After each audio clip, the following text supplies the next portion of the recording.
Hiya, it's Joey, and I'm at the Russian Santa Bar.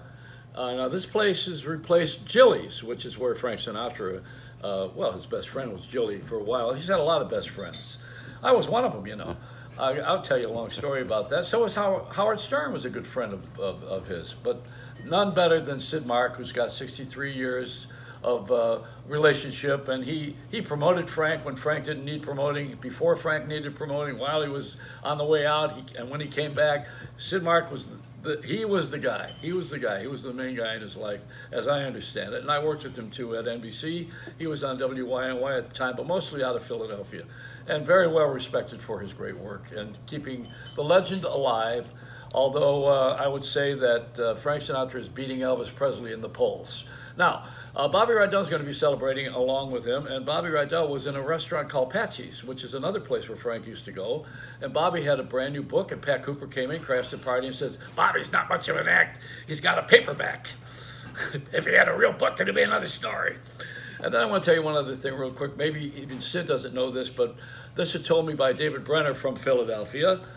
David Brenner said that Howard Stern had Frank Sinatra as a guest on the show, and raved about him, and no one could understand how Frank Sinatra would come and do Howard Stern's show. Of course, it was made up. So Howard says, "Oh no," he says, "Frank's got Alzheimer's anyway. He doesn't remember where he is, and he reads the scoreboard at Shea Stadium when he appears there to get the lyrics. So Frank's not there anymore."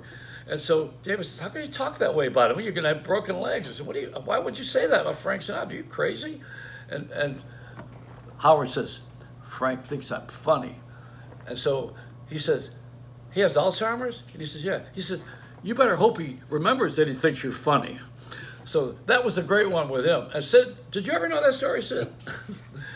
Sid has a great memory, and I do too, with Sister Doris, who used to come to Philadelphia. She was the principal of Immaculate Conception School, and had 2 tickets to Spectrum to see Frank when he made his return. It was Old Blue Eyes.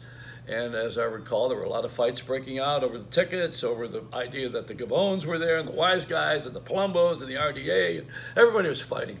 And so what happened? We're there at the Spectrum, and I said, "Good old Black and Blue Eyes is back." So this is it. This is the great celebration of 63. Happy anniversary. Sid Mark, you are always an amazing guy, and thank you for your great work, and I love you. Bye.